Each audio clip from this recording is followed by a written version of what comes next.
દર વર્ષે 12 લાખ લોકોને વર્લ્ડ વાઇડ સાપ કરડવાની ઘટના બને છે અને આ જે આંકડો જે છે એ ખૂબ જ વધારે છે. અને આ કેસમાં 80,000 થી 1,38,000 લોકો દર વર્ષે મૃત્યુ પામે છે અને આના કરતાં 3 ગણા લોકોનું અંગ વિચ્છેદન પણ કરવામાં આવતું હોય છે. વ્યક્તિઓ કે કોઈને ખબર જ નથી હોતી કે સબદસ કરડી ગયો. અમારે ત્યાં લઈને આવે, સાહેબ આ હોસ્પિટલમાં જે પેલી સસ્પેન્ડર ભાઈ ભાનમાં નથી આવતો, એને કંઈક થઈ ગયું છે, એને કંઈક દવા તો નહીં પી લીધી હોય ને. ઘણા લોકો તો એવું જ માને કે અહીંયા ભાઈ ઘણી વખત કોઈના લાઈફમાં કંઈક ને કંઈક પ્રોબ્લેમ ચાલતા હોય છે. તો ઘણી વખત એવું વિચારે કે પ્રોબ્લેમ લીધે ભાઈ કંઈક લઈ લીધો છે, ઊંઘની ગોળીઓ વધારે લઈ લીધા છે, પેલું કંઈક એને દવા પી લીધી હશે. તો ઘણી વખત એવા દાખલા અમારે બન્યા છે કે બીમારી કંઈક અલગ જ વિચારતા હોય, કોઈને ખબર જ ન હોય અને સર્વદસ નીકળે. તો એમાં પણ અમે વસ્તુ એવી છે કે હિસ્ટ્રી કહી તો અમે ડૉક્ટર તો ભગવાન નથી થઈ ગયા, એટલે શું કે અમારે હિસ્ટ્રી આગળ ઉપર જ એને સારવાર કરતા હોય છે. તાંત્રિક ભુવા શબ્દ સુતરાવવાવાળા છે કે જેની પાસે જઈ અને એવી આશા રાખે કે એનાથી ઉતરી જાય. ચલો હવે આપણે જે 21મી સદીમાં સાયન્સના જમાનામાં જીવીએ છીએ અને ચલો કોઈની આસ્થા ઉપર આપણે પેલું નથી કરતા, પણ અમે ઘણા કેસો એવા જોઈએ છે કે મહિનામાં 2 કેસ એવા જોઈએ છે કે અમે હાથ પકડીએ ત્યારે ધબકારા હૃદય ન ચાલતા હોય અને ખાલી હિસ્ટ્રી પૂછીએ તો કે ભાઈ અમે આ તંત્ર તાંત્રિક ભુવા પાસે હતા અને મંત્ર ઉતારતા હતા અને આવી તકલીફ થોડી વધી એટલે અમને કીધું કે અસર આવી એટલે જાય. પણ એ જે તમે સમય વેડફો છો કે જે એમાં આપણા નજીકના સગા સંબંધીને જાનનું બી જોખમ રહે છે, તો એ સમય વેડફવો ન જોઈએ. દર્દીને ઘણા સાપ એવા છે કે નોન પોઈઝનસ છે, હવે તમને ખબર જ નથી એની જેની અસર આવી છે કે નહીં અને પહેલા જ તમે એનો જાનનું જોખમમાં કરો છો. ટાઈટ એને ઘણી વખત આપણે પગ પાટો વારી દઈએ છીએ તો ઘણી વખત એમાં ગેંગ્રીન થઈ શકે, લોહીનું પરિભ્રમણ ઓછું થાય તો એ પાકને ગેંગ્રીન થઈ શકે અને વધારે તકલીફ થઈ શકે. એટલે ઝેરથી ગભરાવું ન જોઈએ, યોગ્ય સમયે સારવાર થવા માટે પહોંચવું જોઈએ. પોતાના ફેમિલીએ જેને મૃત જાહેર કરી દીધી હતી અને લઈ જતા હતા, બસ ગાડીમાં જ બેસાડી દીધી, એવા કેસમાં સરની એક સજાગતાને લીધે બાળકીનો જીવ બચ્યો છે. નમસ્કાર ફ્રેન્ડ્સ, ફરીવાર આપ સૌનું નવા વિડીયોમાં હાર્દિક સ્વાગત છે. મિત્રો, આજે એક એવા વિષય ઉપર વાત કરવાની છે કે જે વિષય સખત ગંભીર છે. મિત્રો, દર વર્ષે 12 લાખ લોકોને વર્લ્ડ વાઇડ સાપ કરડવાની ઘટના બને છે અને આ જે આંકડો જે છે એ ખૂબ જ વધારે છે. અને આ કેસમાં 80,000 થી 1,38,000 લોકો દર વર્ષે મૃત્યુ પામે છે અને આના કરતાં 3 ગણા લોકોનું અંગ વિચ્છેદન પણ કરવામાં આવતું હોય છે. તો ફ્રેન્ડ્સ, આ મુદ્દા ઉપર ચર્ચા કરવા માટે આજે આપણે આવ્યા છીએ વેરાવળમાં, કે જ્યાં ડૉક્ટર ડી.કે. બારડ સાહેબ સ્થિત છે, એમનું હોસ્પિટલ છે અને અત્યાર સુધીમાં 850 થી વધારે સર્પદંશના કેસીસને સક્સેસફુલી હેન્ડલ કરી ચૂક્યા છે. તો આજના આ પોડકાસ્ટમાં આપનું હાર્દિક સ્વાગત છે. કેમ છો સર? બસ મજામાં સર. અમારી યુટ્યુબ ચેનલ ઉપર અમે લોકો આપનું હાર્દિક સ્વાગત કરીએ છીએ. મેં અગાઉ કીધું એમ સર્પદંશ એક ખરેખર ગંભીર મુદ્દો છે અને આજે એના ઉપર ચર્ચા કરવી છે. તો શરૂઆત એક તમારા ઇન્ટ્રોડક્શનથી કરીશું. દર્શક મિત્રોને તમારું એક ઇન્ટ્રોડક્શન આપો અને ત્યારબાદ આપણે ધીરે ઇન્ટરવ્યૂમાં આગળ પ્રોસેસ કરીએ છીએ. હું doctor D K. Barad, doctor D K. Barad diagnostic and ICU હોસ્પિટલમાં as a physician critical care specialist અને ડાયાબિટોલોજિસ્ટની ફરજ બજાવું છું. આજે જે સબદંશ જે છે કે જેમાં લોકોને જાનનું બી જોખમ હોય, ડર પણ એટલો જ રહ્યો છે અને જે ગુજરાતમાં જ આંકડો કહીએ તો કે 2100-2200 જેટલા જે રેકોર્ડેડ કે જે નોંધાયેલા છે એવા 2200 જેટલા મૃત્યુ થાય છે દર વર્ષે સર્પદંશને લીધે. તો જો યોગ્ય સમયે યોગ્ય સારવાર લેવાની અને યોગ્ય સમજ હોવી કે જેને લીધે આપણે આનાથી દૂર રહી શકીએ અને સાવચેતી જેવા પગલાં લઈ શકીએ. યસ. તો ફ્રેન્ડ્સ, આ મુદ્દા ઉપર વાત આગળ ધપાવી છે અને એકદમ બેઝિકથી લઈને કઈ રીતની સારવાર હોય છે તમામ વસ્તુ આજે તમારા સૌને જણાવવાની છે. સૌથી પહેલો બેઝિક પ્રશ્ન આપણે સાહેબને પૂછવાનો છે કે સર, એક્ઝેક્ટ જ્યારે કોઈ વ્યક્તિને સાપ કરડે છે ત્યારે શું થાય છે? હોય છે ને, અમારે ત્યાં દર્દીઓ આવતા હોય છે 2 ટાઈપના હોય છે. ઘણા લોકો એવું કહે છે કે અમે સાપ જોયો છે અથવા પગની ઉપર પડી ગયો છે, તો ઘણા લોકોને ખબર જ નથી હોતી કે એકચ્યુઅલી કરડ્યો છે અથવા નથી કરડ્યો. ઘણા લોકો મોટે ભાગે લઈને આવે છે ચક્કર આવવી, ઉલટી ઉપકા થવા, જે જગ્યાએ લાગ્યું ત્યાંથી લોહી વહેવું અથવા દુખાવો થવો, તરમ અગ્નિ થવી, બળતરા થવી, તો એવા લક્ષણો સાથે આવતા હોય છે. અને જે વધારે પડતી એની ઇફેક્ટ આવી ગઈ હોય છે તો ત્યારે એ લોકોને આંખ નીચે પડી જવી, બોલવામાં તકલીફ થવું, થૂક ઘરે ઉતારવું એવા લક્ષણો થાય. ઘણા વખતે પેશાબમાં કે એમાં લોહી આવવું, લોહીની ઉલટી થવી, એ બધા લક્ષણો સાથે બી દર્દી આવતા હોય છે. ઓકે સર, જે પ્રમાણે આપણે કહ્યું એ પ્રમાણે આવા સિમ્ટમ્સ જોવા મળતા હોય છે. હવે જ્યારે હ્યુમન બોડીમાં, માણસના શરીરમાં જ્યારે ઝેર જાય છે ત્યારે એ કયા બોડી પાર્ટને એફેક્ટ કરે છે? ઝેર એકચ્યુઅલ શરીરમાં જઈને કરે છે શું? બરાબર. હવે છે ને આપણે બેઝિક વસ્તુ વિચારીએ તો કે સાપ બે ટાઈપના હોય છે, ઝેરી અને બિનઝેરી. આપણે જે મોટા ભાગના જોવા મળે છે એમાંથી મોટે ભાગે બિનઝેરી સાપ વધારે હોય છે અને ઝેરી સાપ બી હોય છે. હવે જે ઝેરી સાપ હોય એમાં બે પ્રકાર હોય છે, એક તો ન્યુરોટોક્સિક અને બીજો હોય છે વાસ્ક્યુલોટોક્સિક. એટલે ન્યુરોટોક્સિક એટલે આપણા ચેતાતંતુને ઉપર અસર કરે અને બીજો છે આપણા નસો લોહી ગંઠાવાની ક્રિયા ઉપર અને કિડની ઉપર અસર કરે છે. એટલે જે ન્યુરોટોક્સિક સાપ છે એ કોબ્રા, કિંગ કોબ્રા છે, ક્રેટ એટલે કાળતરો આપણે જે કહીએ છીએ, અને એક બીજો વાસ્ક્યુલોટોક્સિક આપણે કહીએ તો કે સીતળ છે. ઓકે, તો આ ટાઈપના છે ઝેરીલા સાપ મેઇનલી 3 જોવા મળે છે. ઓકે, અને એની મિકેનિઝમમાં તમે પૂછ્યું તો જે ન્યુરોટોક્સિક છે તો એ મેઇનલી આપણા ચેતાતંતુ નર્વસ સિસ્ટમ ઉપર અસર કરે છે. તો એમાં ઘણા લોકોને આંખની પાપણ નીચે પડી જવી, બોલવામાં જવાબ દેવામાં લડથડાવું હોય છે, ઘણી વખત એને થૂક ગળે ઉતારવું, પાણી પીવું એવા તકલીફ થતી હોય છે, શ્વાસ લેવામાં તકલીફ થતી હોય છે, અથવા હાથ પગમાં ચાલવામાં લડથડાતું હોય છે. ઘણી વખત એવું લાગે કે આને તો કંઈ તકલીફ નથી, જવાબ દે છે, વ્યવસ્થિત થાય, કોઈ બી જગ્યાએ લઈને હોસ્પિટલ પહોંચાય તો શરૂઆતમાં અથવા કોઈ બી જગ્યાએ લઈ ગયા તો એમ લાગે આને તો કંઈ નથી, વ્યવસ્થિત જવાબ દે છે, હાથ પગની મૂવમેન્ટ કરે છે. પણ આવું પાપણ નીચી થવી, બોલવામાં અથવા ગળે ઉતારવામાં માઇનર તકલીફ થાય પણ એ શરૂઆતના લક્ષણો હોય છે અને એને ધ્યાને દોરવા જોઈએ. અને એ અગાઉ ધીમે ધીમે એ વધવામાં વધી શકે. રાઈટ. સર, જ્યારે કોઈ પેશન્ટ હોસ્પિટલ પર આવે છે ત્યારે પ્રાથમિક સારવાર જે હોસ્પિટલમાં આપવામાં આવે છે એ શું પ્રોસિજર કરવામાં આવે છે એના વિશે થોડીક વિસ્તૃત માહિતી આપો ખાસ દર્શક મિત્રો. અમે બે ટાઈપનું એક તો પહેલી જ વસ્તુ પ્રશ્ન પૂછશે કે કડ્યું છે કે નથી કડ્યું.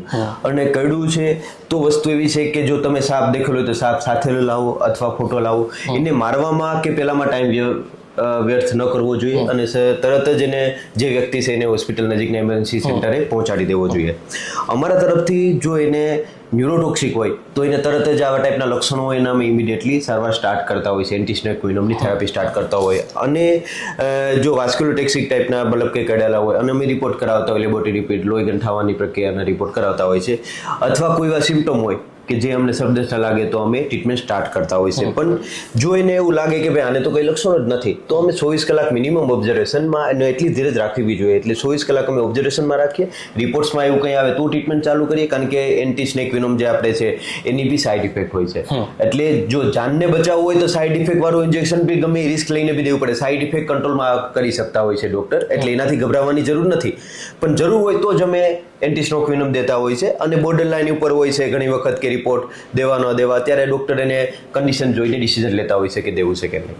પણ મેઇનલી વસ્તુ એવી છે કે એક ટાઈપ અમે ઓબ્ઝર્વેશનમાં રાખીએ અને જો સિમ્પ્ટોમેટિક હોય અને એવા ઇફેક્ટ લક્ષણો દેખે તો અમે સ્નેક વિનોમની થેરાપી સ્ટાર્ટ કરતા હોય. ઉપરાંત પેરેલલ એને બીજી જે શરીરમાં ડેમેજ કર્યું હોય, ઘણાને કિડની ઉપર ડેમેજ કર્યું હોય, એને લોહી પડતું હોય તો એ ટાઈપની એને સપોર્ટિવ ટ્રીટમેન્ટ દેતા હોય. ઘણી વખત બ્લડના પાર્ટ પ્રોડક્ટ આપણે પ્લેટલેટ છે FFP કરીને આવે છે કે ફ્રેશ ફ્રોઝન પ્લાઝમા, જો લોહી બ્લીડિંગ વધારે થતું હોય તો એ પણ અમે દેતા હોય છે. લોહીની બોટલ બી ઘણી વખત દેવી પડતી હોય છે. ઘણી વખત કિડની ઉપર વધારે ડેમેજ કરે તો ઘણી વખત ડાયાલિસિસ બી કરવી પડતી હોય છે. અને ઘણા લોકોને જે આપણે ન્યુરોટોક્સિક છે કોબ્રા ટાઈપના તો કે જેમાં વેન્ટિલેટર સપોર્ટની બી ઘણા લોકોને જરૂર પડતી હોય છે અને વેન્ટિલેટર ઉપર બી રાખવા પડતા હોય છે. બરોબર છે. સર, તમે ઇન બિટવીન એન્ટીવેનમની વાત કરી, એના વિશે થોડીક વધારે માહિતી જોઈએ છે કે એક્ઝેક્ટ એ કઈ રીતે ફાયદાકારક છે. જે અત્યારનું સ્નેક વિનોમ, એન્ટી સ્નેક વિનોમ છે એ પોલિવેલેન્ટ છે. એટલે બધા પ્રકારના જે ઝેરી સર્પદંશ છે એના ઝેર અગેન્સ્ટ એનું કામ કરી શકે છે. એટલે જે સર્પ છે એ બે રીતથી આપણે જે ન્યુરોટોક્સિક છે મેઇનલી એ આપણા ચેતાતંતુઓ અને ન્યુરોન્સ ઉપર એના જે મેડિએટર હોય છે એની ઉપર અફેક્ટ કરતું હોય છે. અને જ્યારે વાસ્ક્યુલોટોક્સિક આપણે સીતળ ટાઈપના છે કે જે આપણા બ્લડ ગંઠાવાની પ્રોસેસ છે, બ્લડ ગંઠાવવું છે એની ઉપર એને ડેમેજ કરે છે અને એની સિસ્ટમને ખેરવે છે. સાથે સાથે એ જ વાઇપર ટાઈપના, સીતળ ટાઈપના સાપ આપણા કિડની ઉપર બી ડેમેજ કરે છે. હા, કે જેને લીધે આપણે પેશાબ ન થવો, કિડની ફંક્શન ડિટોરેટ થઈ શકે. ફ્રેન્ડ્સ, આપણે લોકોએ આ પ્રોસેસ વિશે અત્યારે જાણ્યું છે. હવે થોડાક પ્રેક્ટિકલ વર્લ્ડમાં આવવું છે. આમ જોવા જઈએ તો આ આખી પ્રેક્ટિકલ જ વસ્તુ છે, પણ રૂટીન લાઈફમાં આવવું છે. સર, ઘણા કેસીસમાં એવું થતું હોય છે કે બે વ્યક્તિ સાથે જતા હોય છે. હવે એમાં સાથે રહેલી વ્યક્તિને સાપ કરડે છે, તો એવા કેસમાં જે વ્યક્તિ સાથે છે એને કયા પગલાં લેવા જોઈએ, શું પ્રાથમિક સારવાર એને કરવી જોઈએ? પહેલી વસ્તુ છે કે પેનિક થવું ન જોઈએ. સૌથી પહેલી વસ્તુ પેનિક ન થવું જોઈએ. તમે જે અંગમાં થયું છે એને ઇમોબિલાઇઝ કરવો જોઈએ, એટલે એનું હલનચલન પહેલાં તો વ્યક્તિને હલનચલન ઓછું કરાવવું જોઈએ ને, અને કોઈ જગ્યાએ બેસાડી અને પગ ઇમોબિલાઇઝ કરવો જોઈએ. સાથે સાથે નજીકના ડૉક્ટર કે જે ઇમરજન્સી છે એમાં કોન્ટેક્ટ કરી, ફોન કરી અને તરત જ 108નો બી કોન્ટેક્ટ કરી, કદાચ અવેલેબિલિટી નથી વ્હીકલની તો 108ને બી તમે ઇમિડિયેટલી કોલ કરી શકો, નજીકના કોઈ બી ફ્રેન્ડ સગા સંબંધીને કોલ કરી અને ઇમિડિયેટલી નજીકના ઇમરજન્સી કેસ જ્યાં હેન્ડલ કરતા હોય તો ત્યાં તુરંત એને પહોંચવું જોઈએ. અને જે આપણે કોમનલી ન કરવું જોઈએ એ બહુ મહત્વનું છે. આપણે હોસ્પિટલનો પાર્ટ તો ડૉક્ટર એનું કરશે, આપણે શું કરવું જોઈએ તો એમાં એક વસ્તુ છે કે પેનિક ન થવું જોઈએ, આવી રીતે તરત ઓલું કરવું જોઈએ. અને સાથે આપણે ન કરવા જેવી વસ્તુમાં તો કે ઘણી વખત આપણે કટ કરીએ ત્યાં કે લોહી વહી જાય અને ઝેર વહી જાય, એવું ન કરવું જોઈએ. બીજી વસ્તુ, ટોર્નિકેટ આપણે ટાઈટથી બાંધીએ, એ ટોર્નિકેટ ટાઈટ ન બાંધવો જોઈએ, અથવા હળવો બાંધી શકે પણ મારી તો સલાહ છે કે બાંધવું જ ન જોઈએ. સાથે સાથે ઘણી વખત ઝેર છૂટતા હોય છે મોઢેથી, એ પણ ન કરવું જોઈએ. અને ઘણી વખત ટાઈમ આપણે વેસ્ટ કરતા હોય છે કે અહીંયા નજીકમાં ભૂવા છે, આપણે કોઈ શબ્દંશ ઉતારે છે મંત્ર જાપથી, તો એ બધાથી ટાઈમ વેસ્ટ ન કરવું જોઈએ અને સીધું હોસ્પિટલ પહોંચવું જોઈએ અને જે તેના સ્પેશિયાલિસ્ટ ડૉક્ટરની પાસે સલાહ લેવી જોઈએ. સર્પદંશની જે સારવાર છે એના વિશેની ઘણી બધી ગેરસમજો હોય છે, તો એ ગેરસમજો વિશે થોડીક વાત કરવી છે.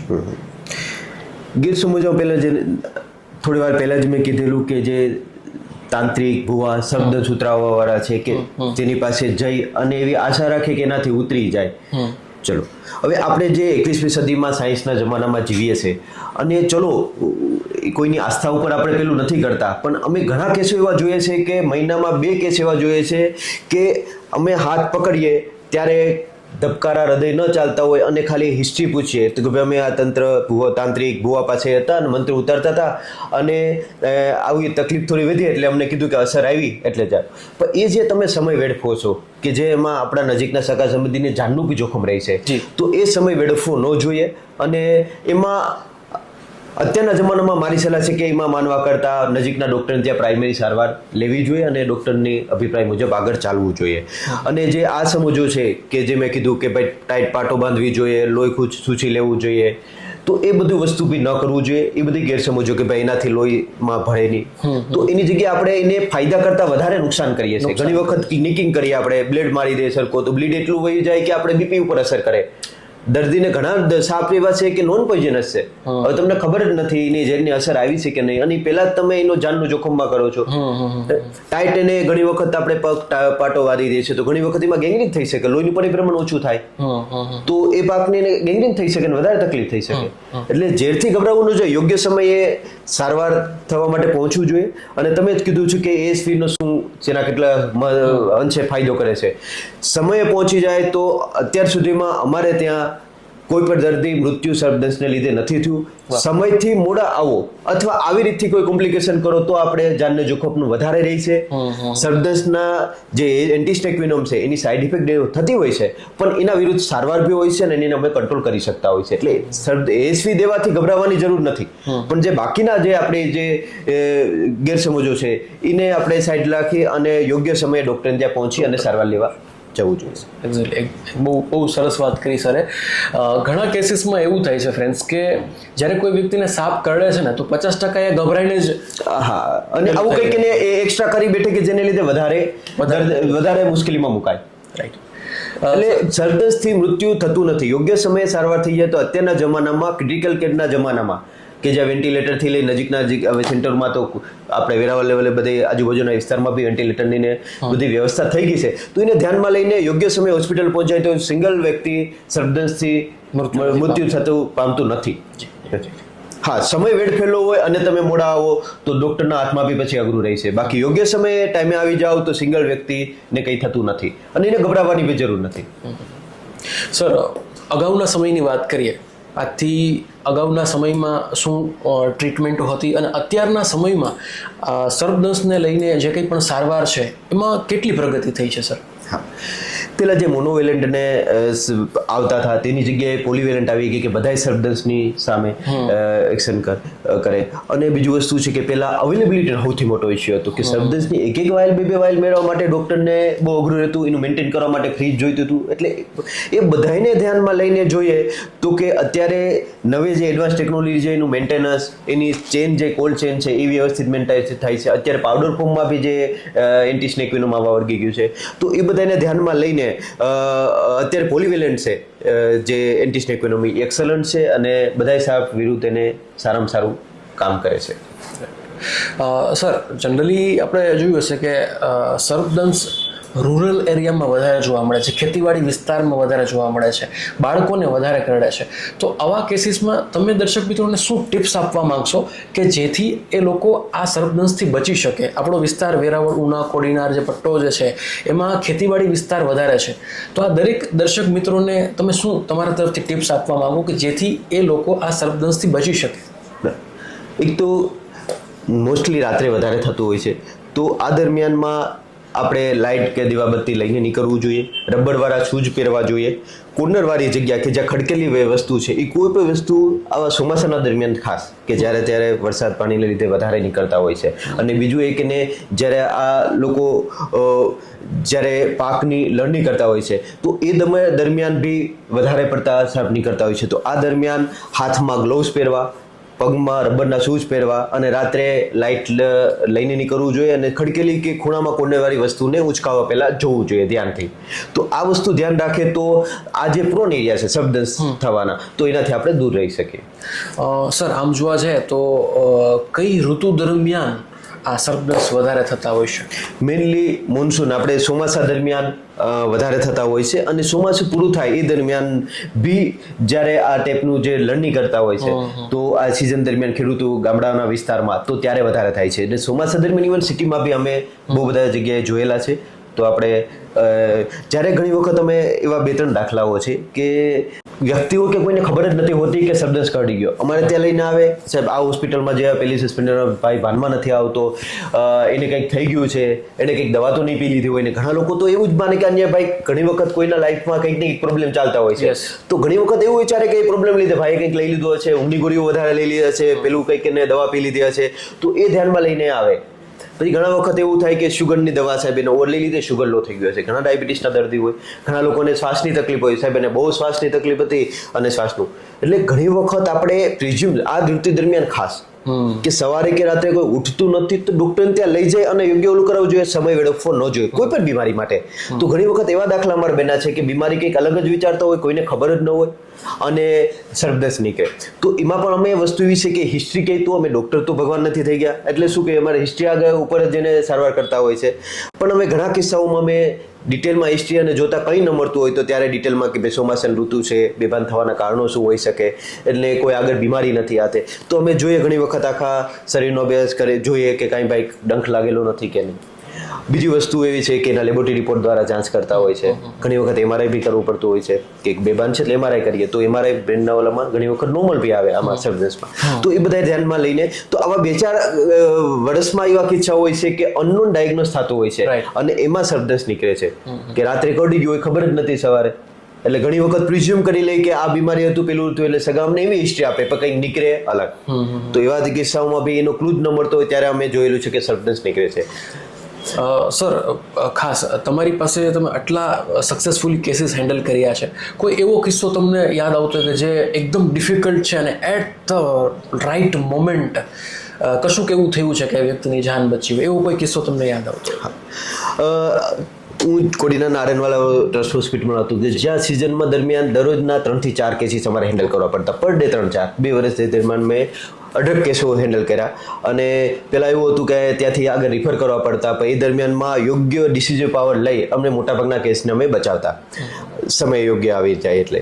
હવે આ દરમિયાન એક કિસ્સો આવ્યો હતો કે મારે રૂટીન 10-11 વાગ્યા સુધી ત્યાં ઓપીડી ચાલે, એક મેડિકલ ઓફિસર જતા હતા તો ઇમરજન્સી રૂમ દૂર હતો, તો ત્યાંથી કે કેસ છે ડિક્લેર કરવા માટે આવ્યા છે અને નાની બેબી છે કે જેના ધબકારા કે કંઈ ચાલતા નથી ને ECG ફ્લેટ લાઈન આવે છે, સગા ખાલી ડિક્લેર કરવા આવ્યા છે. તો મને એક આદત કે હું ખુદ જોઈને ડિક્લેર કરું, એટલે મેં કીધું કે વાંધો નહીં, એની ડ્યુટી પૂરી થઈ એટલે નીકળ્યા. તો હું જસ્ટ એને ત્યાં ગેટ આગળ પહોંચ્યો એને જોવા માટે ઇમરજન્સી રૂમમાં, તો તે સગા લઈને કે ભાઈ અમારા નસીબ અને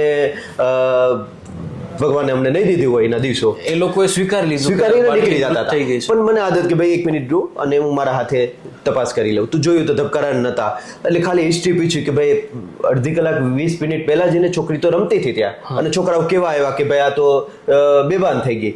સગા કે આનું હાર્ટ એટેક આવી ગયો, હૃદય બંધ પડી ગયું, એટલે આવું વસ્તુ થઈ ગયું. અમારા નસીબ, જે વસ્તુ હોય એટલી વારમાં આ ઉંમરે પેલું ન થાય, એટલે ઇમિડિયેટલી અમે રિસેક્સિટેશન ચાલુ કર્યું. અત્યારે ક્રિટિકલના સમયમાં યોગ્ય સમયે પહોંચી જાય તો રિસેક્સિટેશન બહુ જીવનદારૂપ થાય.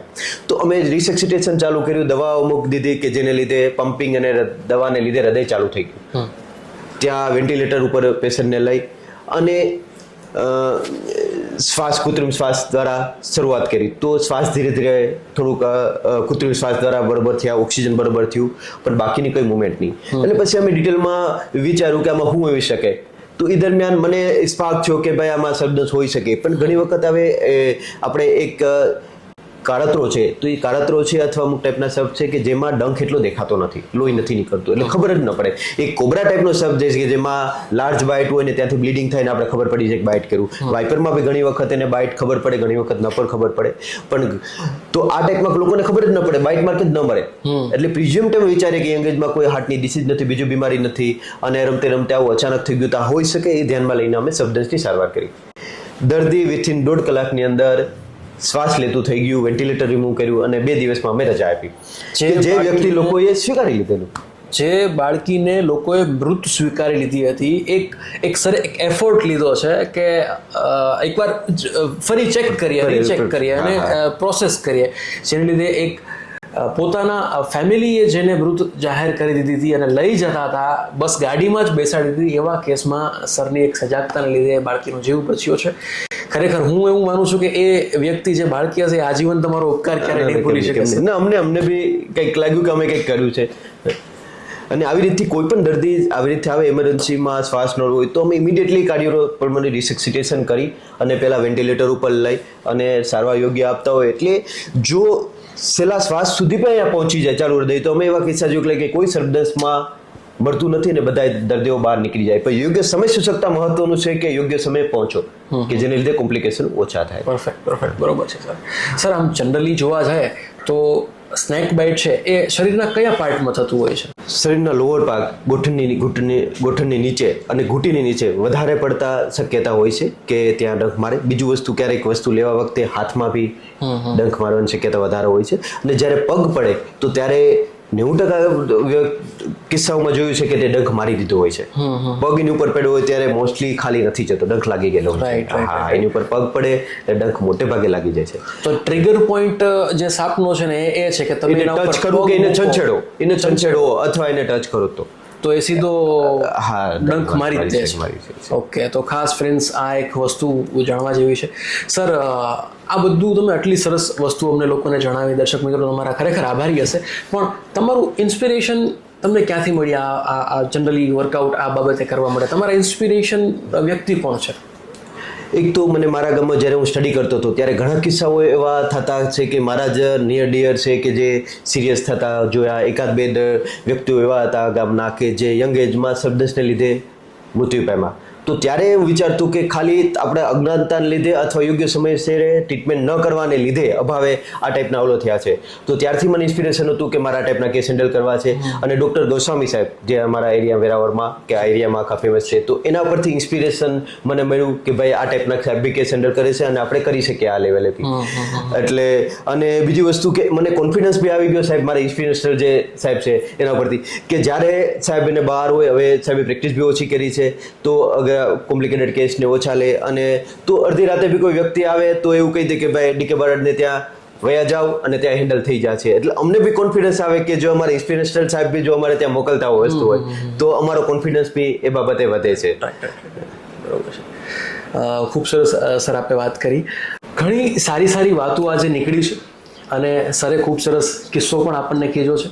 એક ફેમિલીએ એની બાળકીને પોતે સ્વીકારી લીધું કે એ મૃત થઈ ગઈ છે, પણ સરના એફર્ટ્સને લીધે એ આજે પણ જીવિત છે. સર, દર્શક મિત્રોને અને મને પર્સનલી એક એવી ઈચ્છા છે કે હજી તમારા ધ્યાનમાં કોઈ એવો કિસ્સો હોય, આમ તો તમે ઓલરેડી ઘણા બધા કિસ્સાઓ તમારા રૂટીન લાઈફમાં આમાં આવતા હશે પ્રેક્ટિસ દરમિયાન, પણ એક કિસ્સો કોઈ એવો તમે શેર કરવા માંગતા હોય દર્શક મિત્રો સાથે કે જેથી કરીને લોકોને આ વસ્તુનો ખ્યાલ આવે કે આવું થતું હોય છે અને એ કેસમાં ટાઈમસર જો દવાખાને પહોંચી જાય અને સારવાર લઈ લે તો એ સારું થતું હોય છે. તો એવો કોઈ કિસ્સો સર તમે શેર કરવા માંગતા હોય હજી એક તો? આંધ્રપ્રદેશનો એક વ્યક્તિ હતા કે જે લેંગ્વેજનો બહુ ઇસ્યુ હોય અને અરાઉન્ડ એને એ 8 થી 10 હોસ્પિટલ ફરીને આવ્યા. તો બધી હોસ્પિટલમાં સીટી સ્કેન કરે, બધા રિપોર્ટો નોર્મલ આવે. વ્યક્તિ ખાલી બધાને ત્યાં એમ જ કે મને પેટમાં દુખે, ઉલટી થાય, બીજું કંઈ નહીં, અને ઘેન મારે છે, થોડા ઘેન મારે અને કે ભાઈ હવે થાકી ગયો ને એને લીધે થાય છે, એટલે બધી હોસ્પિટલોમાં રિપોર્ટો કરાવે. એની ખ્યાત નામ છે કોડીનાર, ઉના, રાજુલાથી પેશન્ટ આવેલું. રાજુલાથી શરૂઆત કરીને અહીંયા સુધી આવેલો. રાતના 2 વાગ્યાના અરાઉન્ડ એને મને ઇમરજન્સી કોલ આવ્યો એટલે હું પહોંચ્યો.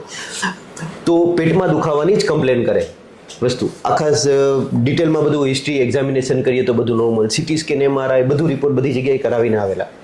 તો ત્યારે ડિટેલમાં એને હિસ્ટ્રી કરી તો લેંગ્વેજનો બી ઇસ્યુ. તો ત્યાં દરમિયાન અમે જે એના લક્ષણો લાગ્યા અને સસ્પિશિયસ કર્યું કે ભાઈ આ હોઈ શકે, અને જે લક્ષણો છે એ ટાઈપના મેં એક્ઝામિનેશન કરીને નક્કી કર્યું કે ભાઈ આ શબ્દ હોય છે. તો ત્યારબાદ એને એની ટ્રીટમેન્ટ કરી અને દર્દી 3 દિવસ હેરાન થતું હતું. 3 દિવસ નો ક્લુ, નો સિંગલ રિપોર્ટમાં કંઈ બતાવે નહીં. ને વાત એ છે કે ઘણી વખત જે ન્યુરોટોક્સિક સ્નેક બાઇટ છે કે એમાં લેબોરેટરીમાં બતાવતા જ નથી. ઘણા લોકો અમને કે એક વસ્તુ સાહેબ રિપોર્ટ્સમાં તો નથી બતાવ્યું, તમે ASV ની સારવાર કરી છે દર્દીને, તો તમે વસ્તુ છે ના. એટલે જો વાસ્ક્યુલોટોક્સિક હોય તો જ લેબોરેટરીમાં આવે, બાકી ન્યુરોટોક્સિકમાં તો એક્ઝામિનેશન કરી અને નિદાનના આધારે ઓલું થતું હોય છે. તો એની સારવાર કરી.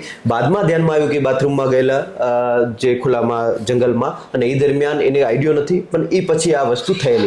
એના જે બાય સ્ટેન્ડર્ડ આવેલા કે જેને લીધે ડિટેલમાં હિસ્ટ્રી લીધી કે ભાઈ તમે ક્યાં ક્યાં ગયા, શું શું કર્યું. તો ત્યારે આઈડિયા આવ્યું કે બાકી કોઈ હિસ્ટ્રી, અને બધાને આ ટાઈપનું જ અમે ટ્રક ચલાવીએ છીએ, બીજી કોઈ હિસ્ટ્રી જ નહીં. પણ યોગ્ય સમયે એની સારવાર થઈ અને વ્યક્તિ કોઈ સગા પણ નહોતા. એક જે એના સાથે જોડીદાર કામ કરતો એ જ વ્યક્તિ લઈને આવ્યો છું અને એની જાન બચી ગઈ. વાહ. તો ફ્રેન્ડ્સ, આવા કંઈક કિસ્સાઓ આપણી સામે આવતા હોય છે સ્નેક બાઇટને લઈને. સરે અગાઉ કીધું એમ આપણા ગુજરાતમાં દર વર્ષે 2100 લોકોની આસપાસ સર્પદંશના લીધે મૃત્યુ પામે છે, અને આ રેશિયો દર મહિને 150થી વધારેનો છે. તો આ રેશિયો ખૂબ જ વધારે છે. આવા કેસમાં ઇન્ટરવ્યૂ દરમિયાન આપણે એટલું વસ્તુ જાણ્યું છે, સૌથી વધારે ઇમ્પોર્ટન્ટ વસ્તુ તમારે વેઇટ નથી કરવાની, કોઈ પણ ભૂવા ભરાડી કે મંદિરે નથી જવાનું, માત્ર ને માત્ર સૌથી ટાઈમ બચાવીને તમારે હોસ્પિટલ પર પહોંચવાનું છે. આજના સમયમાં જોવા જઈએ તો સર્પદંશ એક મેજર ઇશ્યુ બનીને આવ્યો છે. અગાઉ મેં તમને કીધું એમ દર વર્ષે 12 લાખથી વધારે લોકોને સર્પદંશ થાય છે, અને એમાંથી 81,000થી લઈને 1,38,000 લોકો મૃત્યુ પામે છે. તો આ બાબતે આજે આપણે ચર્ચા કરી છે. આશા છે કે આપને આજનો આ પોડકાસ્ટ ખૂબ જ ગમ્યો હશે. જો વિડીયો ગમ્યો તો લોકો સાથે શેર કરજો, અને મારી એક રિક્વેસ્ટ છે કે ગીર સોમનાથ જિલ્લામાં જ્યારે પણ આ પ્રકારનો કોઈ કેસ થતો હોય છે તો ડીકે બારડ હોસ્પિટલની અચૂકથી મુલાકાત લેજો. સર, ખાસ આપનું હોસ્પિટલનું એક એડ્રેસ આપી દો, એક મોબાઈલ નંબર આપી દો, જેથી કરીને આવા કોઈ કેસ આપણા એરિયામાં થયા હોય તો લોકો તમારા સુધી પહોંચી શકે. મારે doctor DK Barad diagnostic and ICU hospital છે, વેરાવળ બસ સ્ટેન્ડની સામે જ હોસ્પિટલ આવેલી છે, અને અમારા હોસ્પિટલના રિસેપ્શનના નંબર છે 78 74 24 23 24. તો ફ્રેન્ડ્સ, આ હતું address and mobile number screen ઉપર ડિસ્પ્લે થઈ રહ્યો છે. અચૂક જ્યારે પણ જરૂર પડે ત્યારે હોસ્પિટલની મુલાકાત લેજો. અમે એવું ઈચ્છીએ કે જરૂર ના પડે, પણ ઇન કેસ આવી કોઈ ઘટના ઘટે તો વાર ના લગાડવી અને સમયસર સમય સૂચકતા દાખવીને હોસ્પિટલ પર પહોંચી જવું. ફરી મળીશું નવા વિડીયો સાથે, નવા પોડકાસ્ટ સાથે. ત્યાં સુધી રજા લઈએ છીએ. જય શ્રી રામ.